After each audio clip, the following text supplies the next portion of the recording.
Halo teman-teman semua, perkenalkan nama saya Yonatan Anugrah Ibeza Romanae. Saya dari kelas 11 MIPA Waluse. Hari ini saya akan menjelaskan 3 buah materi terkait tentang pembelajaran kimia selama semester 2. Dan di sini juga nantinya saya akan memberikan 3 contoh soal terkait tentang 3 buah materi ini. Nah, hari ini saya akan membahas terkait tentang materi termokimia, kinetika kimia, dan yang terakhir adalah kesetimbangan kimia. Sebelum itu, di sini nantinya saya akan membahas sedikit terkait tentang 3 buah materi tersebut.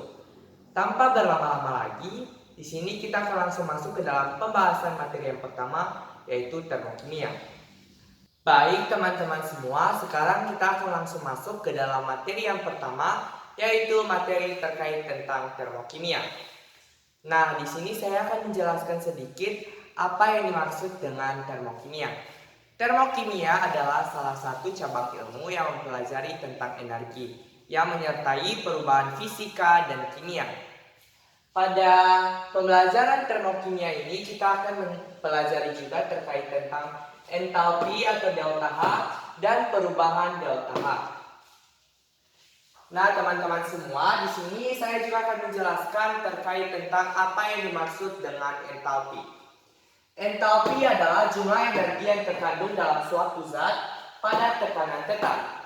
Sehingga reaksi dapat dibagi menjadi 2 bagian, yaitu reaksi endoterm dan reaksi eksoterm. Di mana reaksi endoterm adalah penyerapan kalor dari lingkungan ke dalam sistem. Sehingga delta H sama dengan positif dan H produk lebih besar dari nilai H reaktan. Sedangkan reaksi eksoterm melepas kalor dari lingkungan ke sistem. Sehingga nilai delta H yaitu negatif. Dan nilai H produk lebih kecil dari nilai H reaktan. Jika digambar, dapat teman-teman lihat di papan tulis sudah saya gambar, di mana produk berada di bagian atas dan reaktan berada di bagian bawah. Itu dalam penggambaran reaksi endoterm. Mengapa produk berada di atas? Dikarenakan H produk lebih besar dari H reaktan. Dan jika dilihat dari tanda panahnya, tanda panah selalu mengarah kepada produk. Karena produknya berada di bagian atas, maka tanda panah mengarah ke bagian atas. Sehingga di sini juga ada gambaran dari reaksi eksoterm, di mana H produk lebih kecil dari H reaktan. Jadi produk berada di bagian bawah dan reaktan berada di bagian atas. Sehingga tanda panah juga mengarah ke bawah karena tanda panah selalu mengarah pada produk. Baik teman-teman, setelah saya telah menjelaskan sedikit terkait tentang termokimia dan entalpi, sekarang saya akan menjelaskan salah satu contoh soal dari termokimia. Di mana di sini ada salah satu persoalan, yaitu pada suhu 27 derajat Celcius direaksikan 40 mili HCl 0,4 molar dengan 40 mili NaOH 0,4 molar dalam kalorimeter plastik. Ternyata suhu naik menjadi 32 derajat Celcius. Jika massa jenis 1,0 gram dan kalor jenis 4,2 joule, maka tentukan delta H. Nah, teman-teman, pada persoalan kali ini kita diminta untuk mencari delta H atau entalpinya. Maka di sini kita dapat melihat dulu soalnya. Di sini yang diketahui yaitu suhu. Ini pada suhu 27 derajat Celcius, maka ini dapat kita tuliskan sebagai T1-nya atau suhu pertamanya, suhu mula-mula. T1 sama dengan 27 derajat Celcius. Direaksikan dengan 40 mili HCl. Maka 40 mili, satuan mili, maka itu dapat kita simpulkan sebagai volume dari HCl. Maka V HCl sama dengan 40 mili. Dan selanjutnya digabungkan dengan 40 mili NaOH. Maka volume dari NaOH sama dengan 40 mili. Dalam kalorimeter plastik ternyata suhu naik menjadi 32 derajat Celcius. Maka suhu mula-mula tadi 27 derajat meningkat menjadi 32 derajat Celcius. Sehingga di sini 32 derajat Celcius ini dapat kita tuliskan sebagai T2 atau suhu akhir. 32 derajat Celcius. Jika massa jenis 1,0 gram dan kalor jenis. Nah, teman-teman, pada soal kali ini ternyata yang diketahui yaitu kalor jenisnya. Maka kita tuliskan C sama dengan 4,2 Joule per gram. Nah, yang ditanya adalah delta H-nya. Nah, dalam permasalahan kali ini kita dapat menggunakan rumus, yaitu kita tuliskan dulu penyelesaian.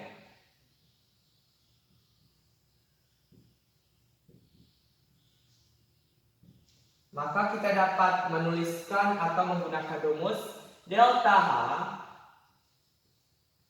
sama dengan minus.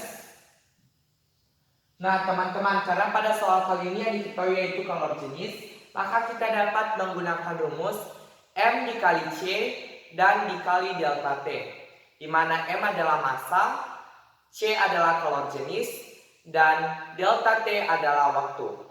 Dan jika di sini diketahui kalor dari kalorimeter, maka kita dapat menggunakan rumus M dikali C.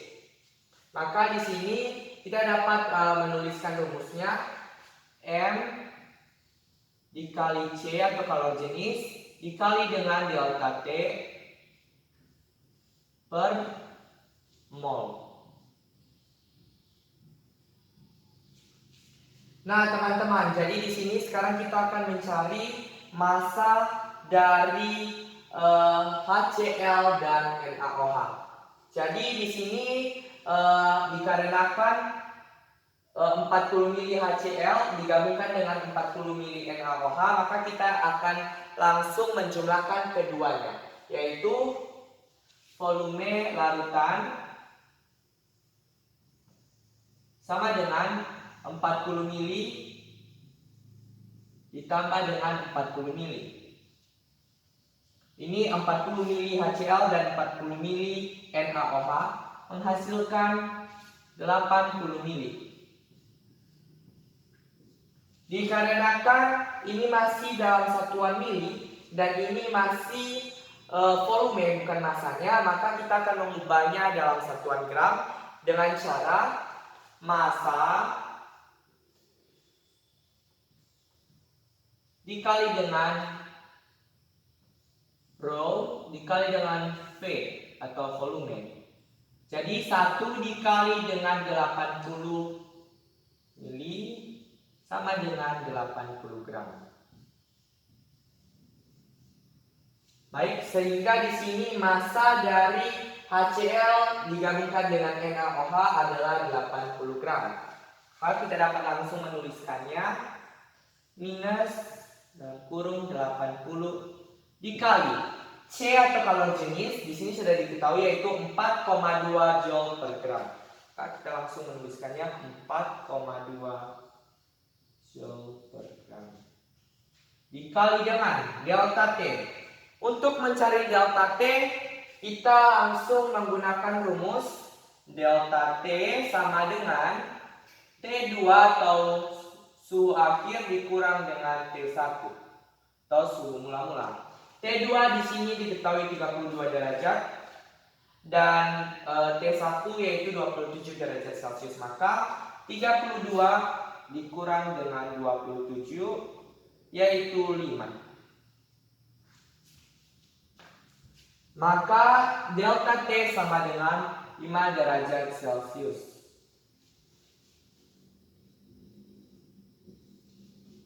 Per mol. Kita akan mencari mol. Sebelum kita mencari mol, di sini kita akan menuliskan dulu persamaannya. Maka kita hapus dulu ini.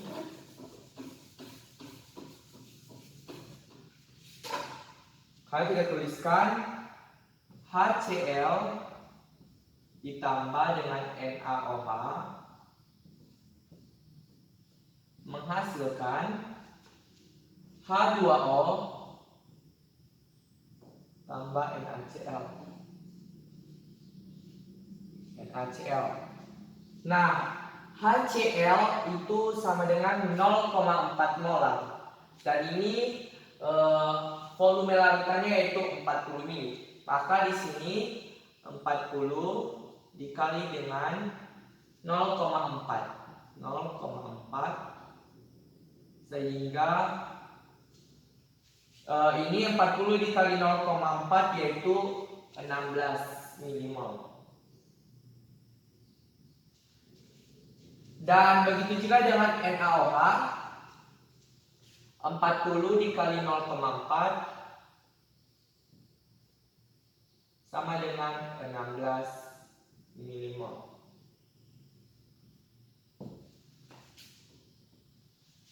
Ini sama-sama 16 mmol dan ini memang benar dikarenakan perbandingan koefisien sama dengan nilai mol.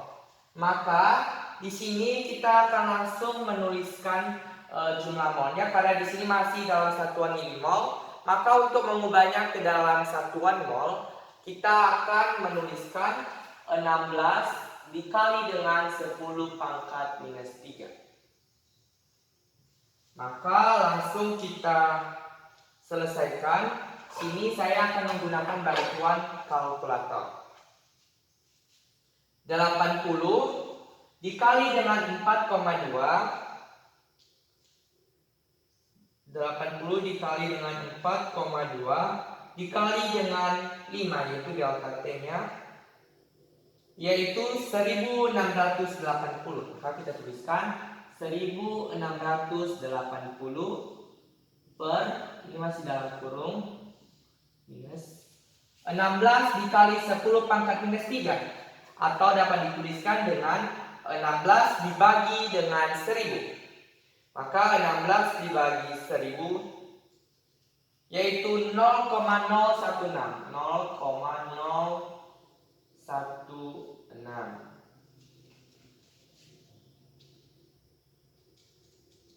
Maka teman-teman, setelah kita sudah mendapatkan ini, kita akan membagi 1680 dibagi dengan 0,016 yaitu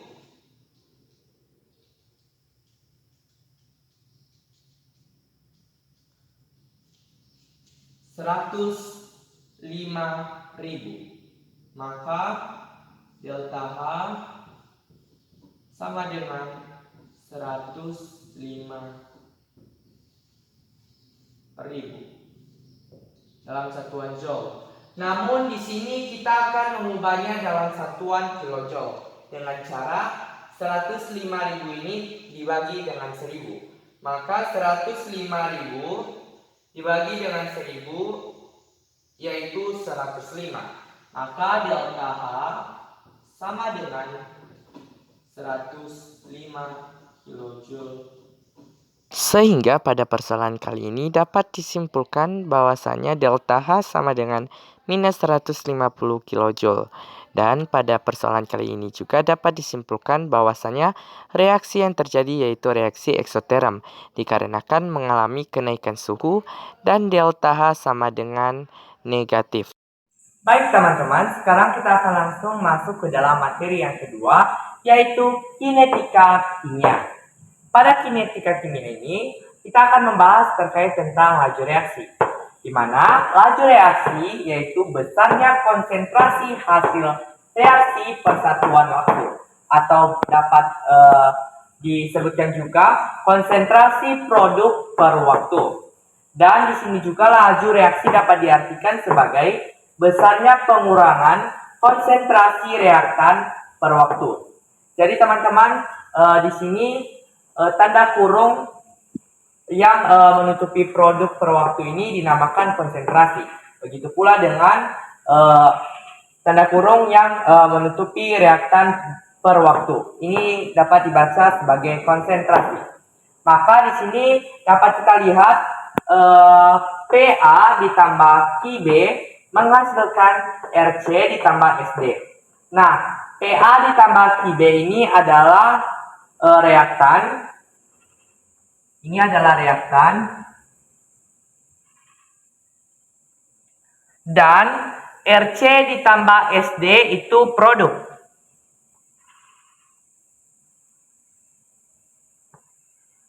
Baik, pada laju reaksi ini kita akan menggunakan rumus R sama dengan K konsentrasi A or dx dikali dengan konsentrasi B or dy. Di mana di sini saya akan menjelaskan satu persatu. Di mana R ini adalah laju reaksi, A yaitu konsentrasi dari zat A, B yaitu konsentrasi dari zat B, X yaitu orde reaksi X, dan Y yaitu orde reaksi Y, dan K adalah ketetapan. Baik teman-teman, sekarang kita akan langsung masuk ke dalam contoh soal dari kinetika kimia. Baik teman-teman, sekarang kita akan langsung masuk ke dalam pembahasan soal kinetika kimia. Di mana pada persoalan kali ini, pada percobaan 2 ICl ditambah dengan H2 menghasilkan I2 ditambah 2 HCl. Nah, 2 ICl ditambah H2 adalah reaktan, seperti yang saya jelaskan tadi. Dan di sini I2 ditambah 2 HCl yaitu produk. Memberikan data sebagai berikut. Konsentrasi ICl memiliki 3 persamaan, di mana di sini pada persamaan yang pertama yaitu 0,05 dan konsentrasi H2-nya yaitu 0,05 dengan kecepatan 7,5 dikali 10 pangkat minus 4.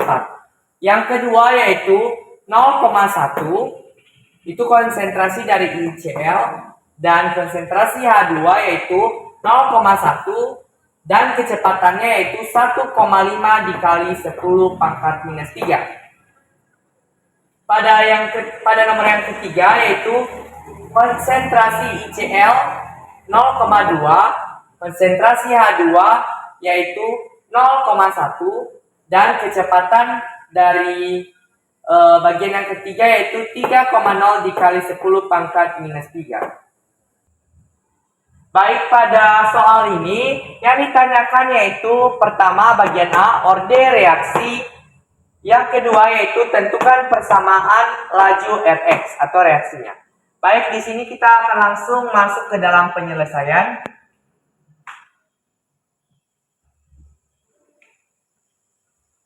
Kita akan masuk ke dalam penyelesaian bagian A atau untuk mencari orde reaksi. Tadi di awal video saya sudah menjelaskan rumus yang digunakan dalam mencari laju reaksi atau R. Yaitu R sama dengan K konsentrasi A or dx dikali dengan konsentrasi B or dy. Karena kita akan mencari nilai orde masing-masing konsentrasi orde X dan orde Y, maka kita akan menggunakan rumus ini. Nah, di sini kita akan langsung melihat pada soal konsentrasi A ini yaitu ICl dan konsentrasi dari B tadi yaitu konsentrasi H2. Maka jika kita ingin mencari reaksi X atau orde dari ICl, kita akan melihat nilai yang sama pada konsentrasi dari H2. Maka sebaliknya jika kita ingin mencari orde reaksi Y atau pada konsentrasi B, maka kita akan melihat nilai yang sama pada konsentrasi bagian A atau ICl. Baik, karena kita akan mencari konsentrasi atau orde reaksi dari konsentrasi ICl, maka kita akan melihat jumlah atau melihat angka yang sama. Di sini pada persamaan 2 dan 3, 0,1 dan 0,1 ini sama. Maka kita akan menggunakan reaksi yang ketiga dan reaksi yang kedua. Maka rumus yang kita gunakan yaitu R3 per R2. Mengapa R3 dan R2 ini sengaja saya gunakan, namun teman-teman di rumah juga bisa menggunakan R2 di atas dan R3 di bawah.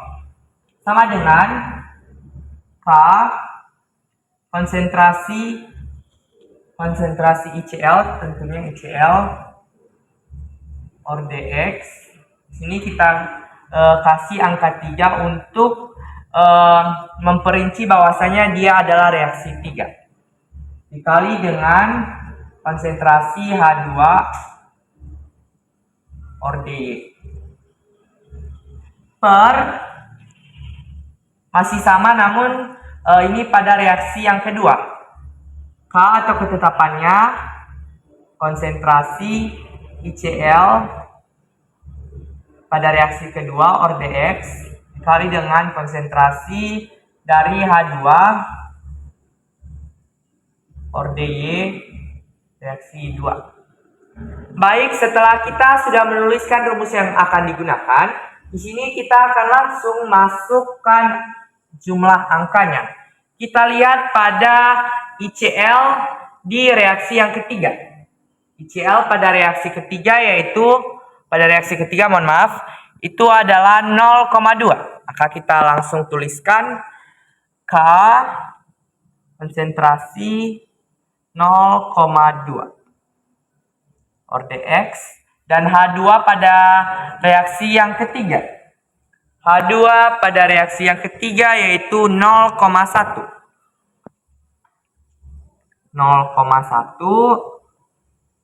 or dy per, kita akan lihat konsentrasi dari ICl pada reaksi yang kedua. Konsentrasi ICl pada reaksi yang kedua yaitu 0,1. Maka kita tuliskan K konsentrasi 0,1 pangkat X kali dengan konsentrasi dari H2 reaksi yang kedua. H2 pada reaksi yang kedua yaitu 0,1. Maka kita langsung menuliskannya 0,1 pada reaksi yang kedua or dy. Baik teman-teman, setelah kita telah memasukkan jumlah angkanya, maka di sini kita dapat melihat pada konsentrasi H2 di sini H2 pada reaksi ketiga dan pada reaksi yang kedua itu sama, yaitu 0,1 dan 0,1. Maka kita bisa langsung coret. Nah, di sini saya lupa, di sini R adalah laju reaksi. Maka kita akan melihat laju reaksi dari reaksi yang ketiga. Persamaan yang ketiga yaitu 3,0 dikali 10 pangkat minus 3. Maka langsung kita tuliskan 3,0 dikali 10 pangkat minus 3 atau 3,0 dibagi dengan 1000 per reaksi yang keduanya yaitu 1,5 dikali 10 pangkat minus 3 atau 1,5 dibagi dengan 1000. 1,5 dikali 10 pangkat minus 3. 10 pangkat minus 3. Baik, di sini kita akan langsung menjumlahkannya setelah kita telah menghapus reaksi dari H2. Jadi 3,0 dikali 10 pangkat minus 3 per 1,5 dikali 10 pangkat minus 3 yaitu 2.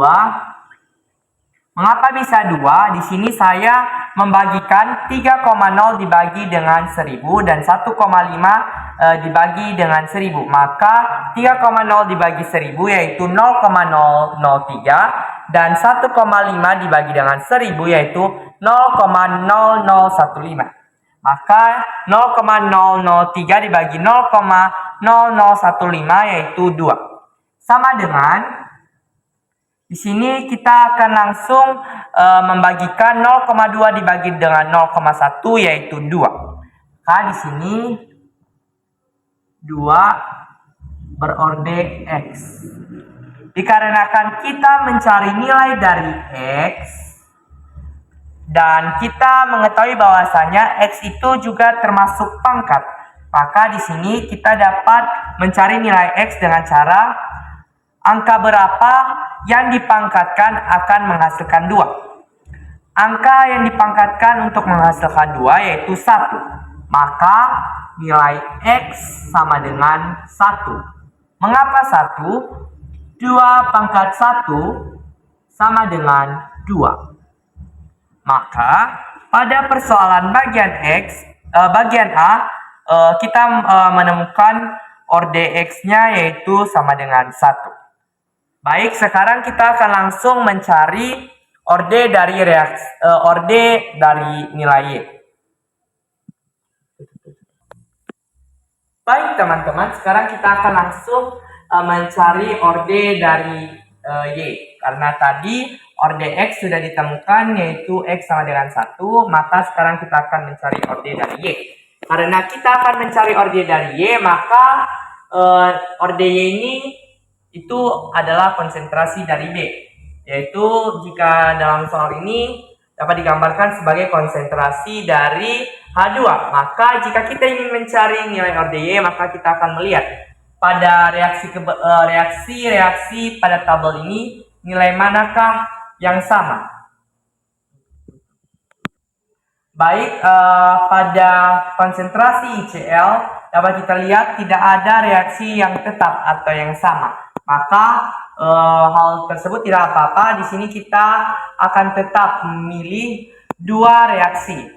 Jadi di sini saya memilih reaksi pertama dan reaksi yang kedua. Maka di sini rumus yang digunakan yaitu R2 per R1 sama dengan K konsentrasi dari ICl pangkat X dikali dengan H2 orde Y. Di sini ini adalah reaksi yang kedua.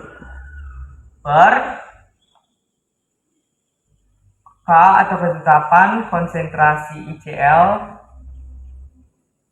orde X. Di sini ini pada reaksi yang pertama dikali dengan konsentrasi dari H2 orde Y. Maka teman-teman di sini kita akan langsung memasukkan angkanya. Di sini laju reaksi dari kedua atau pada reaksi yang kedua yaitu 1,5 dikali 10 pangkat minus 3. Maka kita tuliskan 1,5 dikali 10 pangkat minus 3. Pada reaksi yang pertama dapat kita lihat 7,5 dikali 10 pangkat minus 4. 7,5 dikali 10 pangkat minus 4. Sama dengan kita masukkan nilainya K konsentrasi dari ICl pada reaksi yang kedua. ICl pada reaksi yang kedua yaitu 0,1 pangkat X atau orde X dikali dengan H2 pada reaksi yang kedua yaitu 0,1. Maka kita tuliskan di sini 0,1, sini orde Y. Per K atau ketetapan, di sini kita akan langsung menuliskan konsentrasi dari ICl pada reaksi yang pertama yaitu 0,05. 0,05 orde X dan konsentrasi dari H2 pada reaksi yang pertama. Dari reaksi yang pertama yaitu 0,05. 0,05 orde Y. Baik, setelah kita sudah memasukkan seluruh angkanya, kita akan langsung membagikannya. Di sini kita dapat melihat tidak ada angka yang sama pada penyebut dan pembilang, maka kita tidak dapat langsung menghapusnya. Jadi di sini kita akan langsung membagi 1,5 kali 10 pangkat minus 3 dibagi dengan 7,5 dikali dengan 10 pangkat minus 4. Baik, hasil dari pembagian dari 1,5 dikali 10 pangkat minus 3 dibagi dengan 7,5 dikali 10 pangkat minus 4, yaitu 3,75 atau dapat kita bulatkan menjadi 4. Dapat nilai 4 itu dikarenakan 1,5 dibagi dengan 1000 dan 7,5 dibagi dengan 10.000. Maka dapat kita tuliskan 4. 4 sama dengan, kita akan langsung membagikan 0,1 dibagi dengan 0,05 dan 0,1 dibagi dengan 0,05. Itu 2.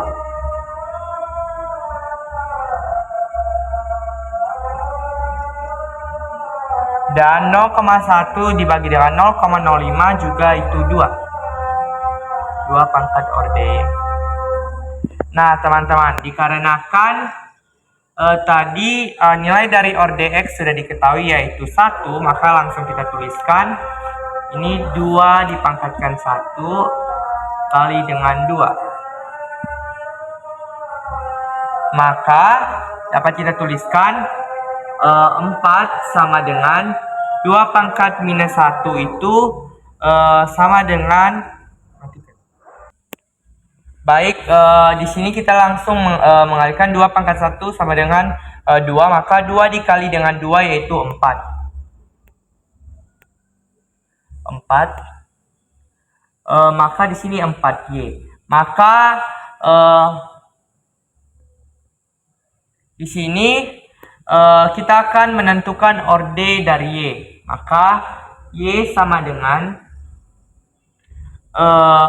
4 dipangkatkan dengan angka berapa yang menghasilkan 4, yaitu 1. Maka nilai Y sama dengan 1. Baik, kita akan langsung masuk ke dalam persoalan yang kedua, yaitu tentukan persamaan laju Rx. Maka di sini kita akan langsung menuliskannya. Persamaan dari laju Rx, kita langsung menuliskan 2 ICL ditambah 2 menghasilkan I2 ditambah 2 HCl ke sebelah sini. 2 ICL ditambah H2 menghasilkan I2 ditambah 2 HCl. Nah, kita langsung menuliskan R sama dengan K konsentrasi dari ICL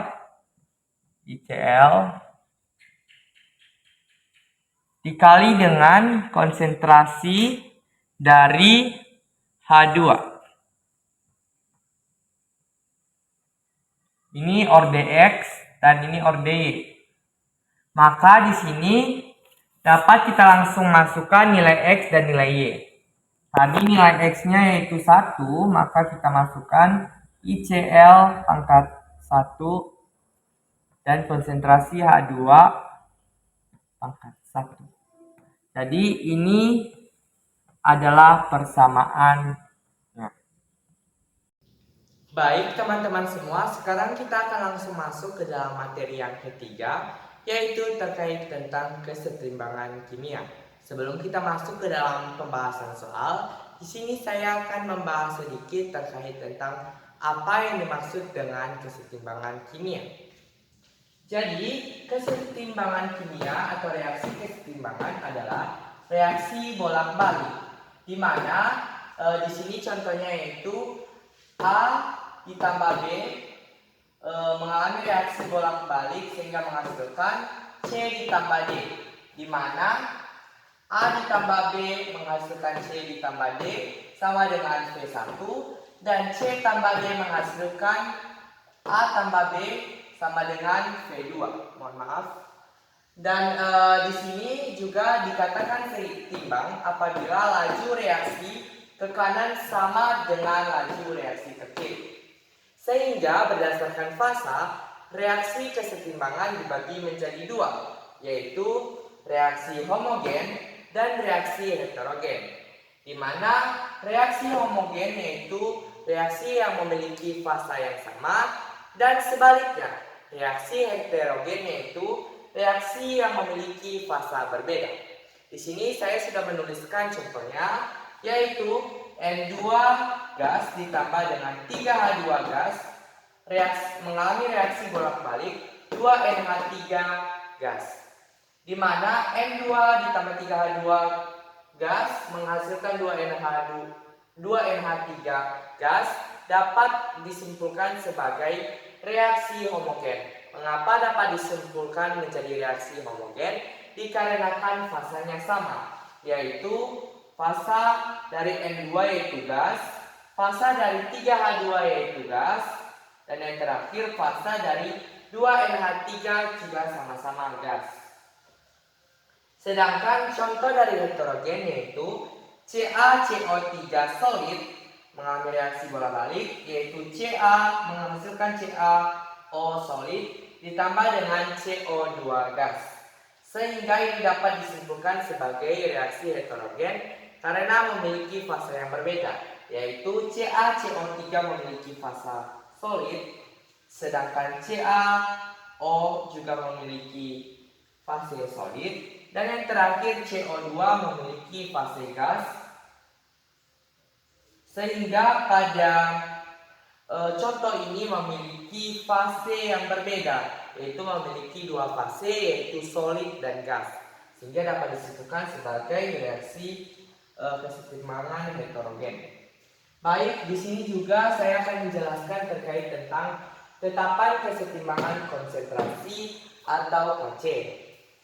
Tetapan kesetimbangan konsentrasi menunjukkan perbandingan komposisi hasil reaksi dan bereaksi pada kesetimbangan atau setimbang pada suhu tertentu.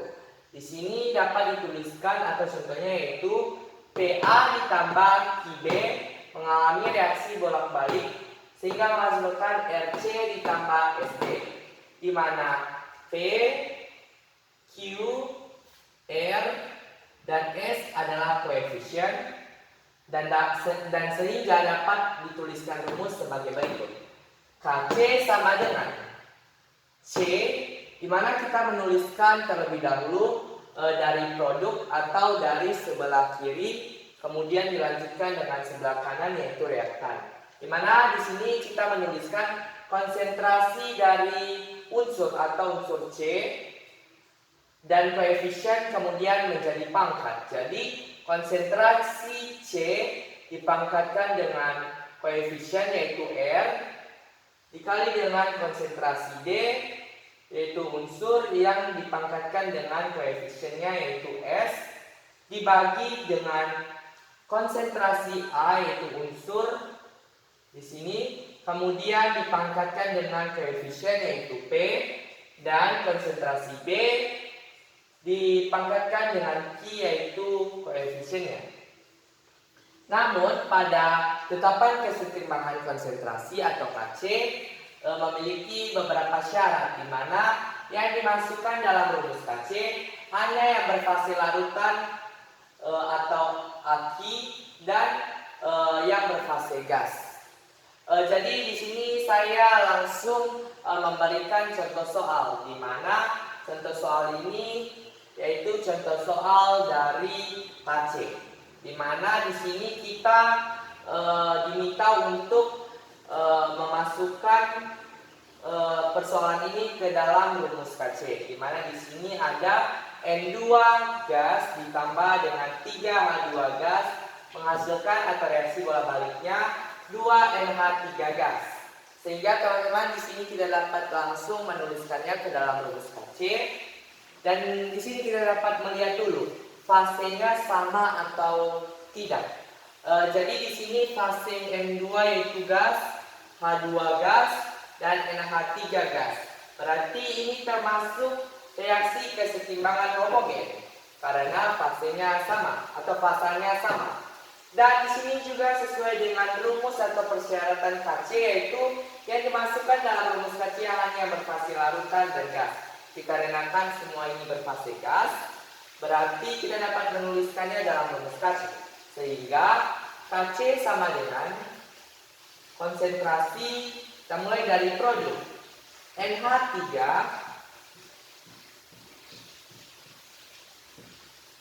pangkat koefisiennya yaitu 2 per, dimulai dari sebelah sini yaitu per reaktan, yaitu konsentrasi N2.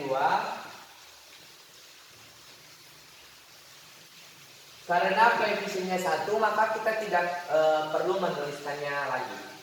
Dikali dengan konsentrasi H2, pangkat koefisiennya yaitu 3. Sehingga jika dimasukkan ke dalam rumus KC, dapat dituliskan menjadi konsentrasi NH3 kuadrat per konsentrasi N2 dikali dengan konsentrasi H2 pangkat 3. Nah, sekarang kita akan menyelesaikan soal atau contoh soal yang kedua, yaitu di sini ada CaCO3 solid menghasilkan reaksi bolak-balik CaO solid ditambah dengan CO2 gas. Dimana di sini kita dapat melihat dulu, di sini fase CaCO3 yaitu solid dan fase CaO yaitu juga solid dan CO2 itu gas. Nah, ini dapat kita simpulkan menjadi reaksi kesetimbangan heterogen dikarenakan fase mereka berbeda. Di mana di sini ada dua fase yaitu solid dan gas. Maka sesuai dengan persyaratan rumus KC yang dapat dimasukkan ke dalam rumus KC, yaitu yang berfasa larutan dan berfasa gas. Dikarenakan di sini yang berfasa gas hanya CO2, maka hanya CO2 yang dapat kita masukkan ke dalam rumus KC. Kan kita hapus dulu yang ini.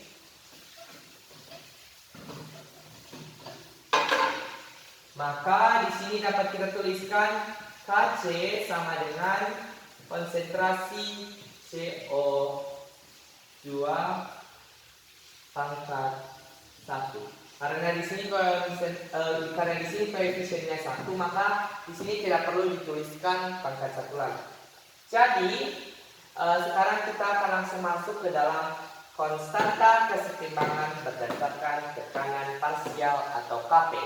Nah, teman-teman, jadi di sini dapat kita tuliskan juga rumus dari Kp. Jadi sebenarnya Kp ini rumusnya tidak jauh beda dengan KC. Jadi di sini langsung kita tuliskan Kp sama dengan tadi di KC yaitu unsur dipangkatkan dengan koefisien. Di sini di Kp juga tetap sama, namun di sini kita tinggal menambahkan lambang P atau tekanan, sehingga kita dapat menuliskan sebagai berikut. Di sini P konsentrasi, kita tetap menggunakan yang ini, persamaan ini. P atau tekanan konsentrasi R, konsentrasi C dipangkatkan dengan R yaitu koefisien dikali dengan konsentrasi D dipangkatkan dengan koefisiennya yaitu S per tekanan atau P konsentrasi dari A pangkat P. P ini adalah koefisiennya kali dengan tekanan atau P dari B dipangkatkan dengan koefisiennya yaitu Q.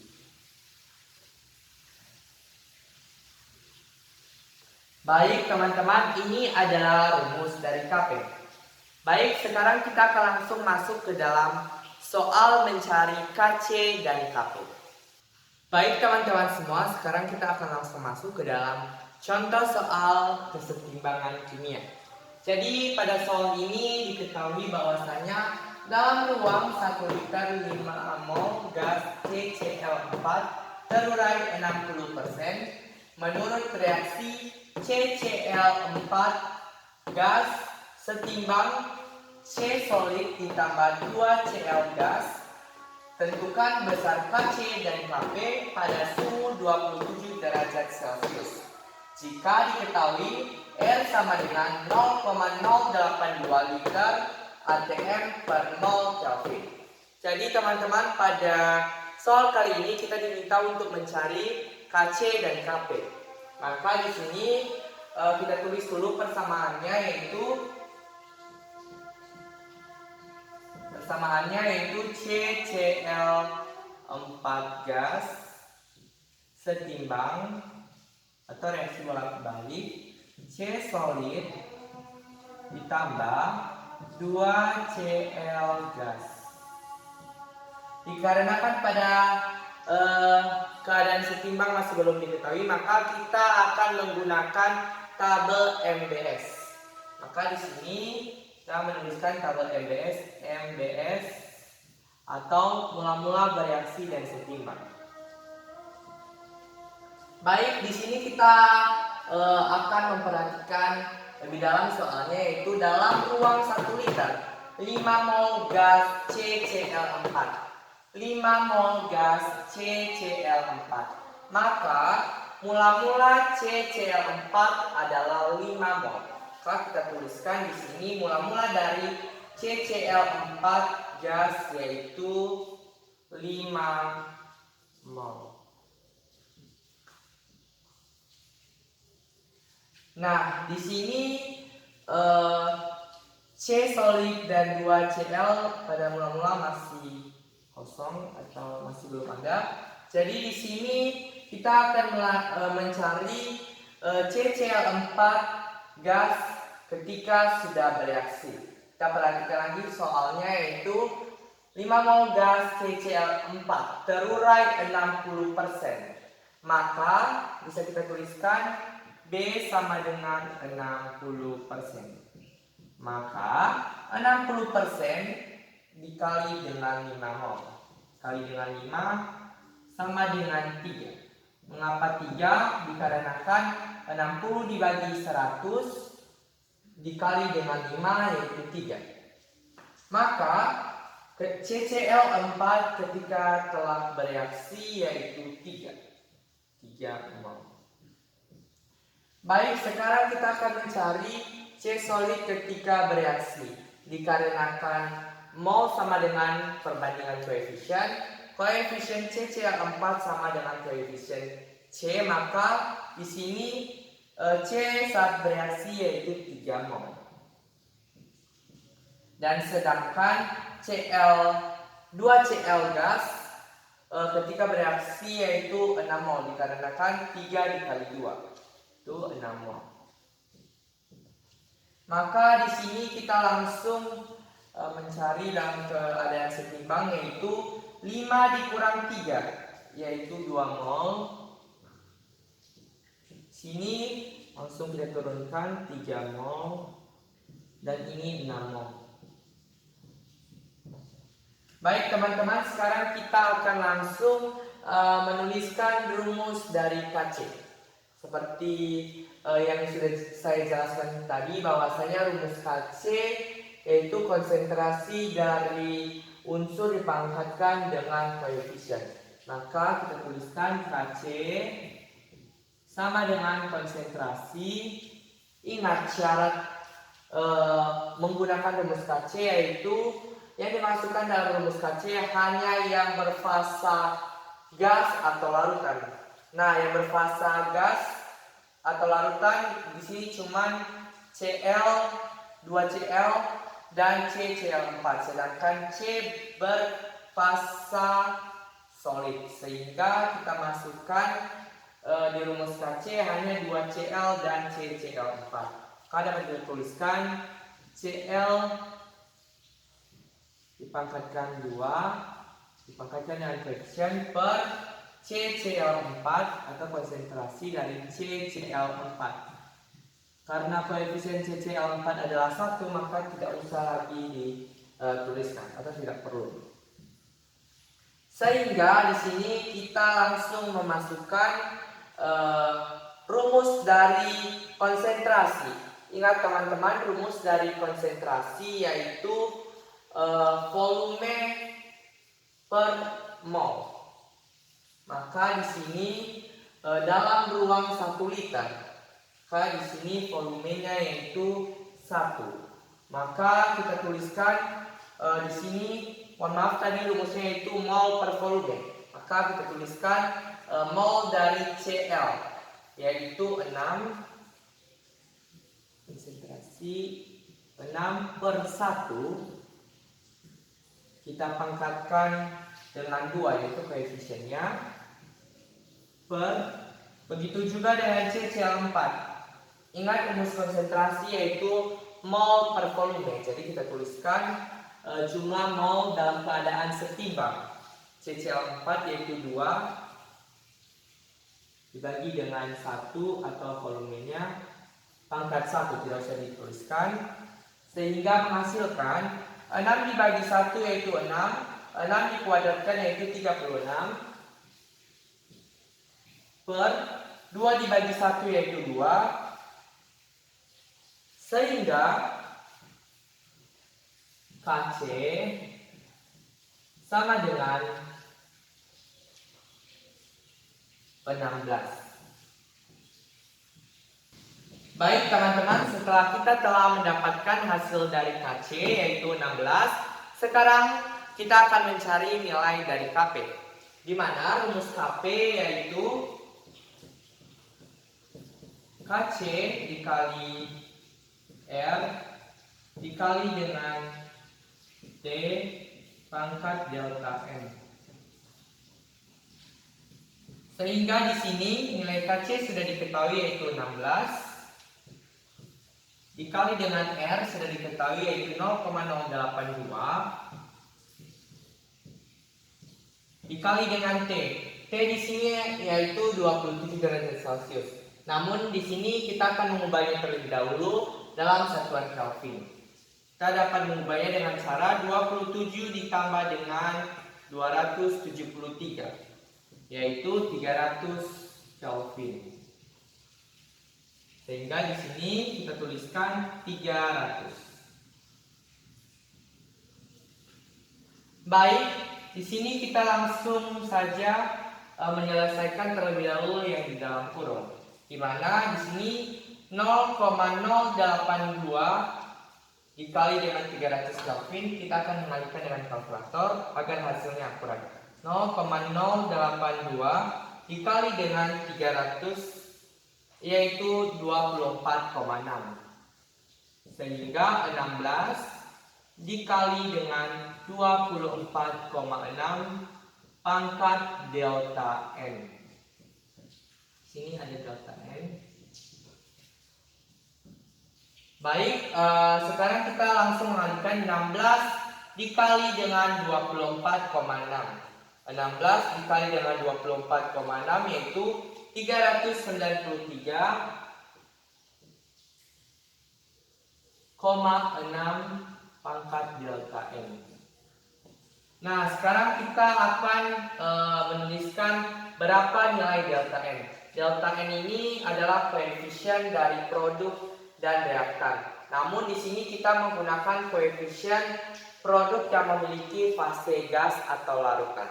Dan di reaktan juga seperti itu, yang memiliki fase gas dan fase larutan. Karena di sini pada produk yang memiliki fase gas yaitu 2Cl, maka di sini kita dapat menuliskan delta N-nya yaitu 2 terkurangi dengan koefisien dari reaktan yang memiliki fase gas atau larutan yaitu CCl4 berfase gas dengan koefisien 1.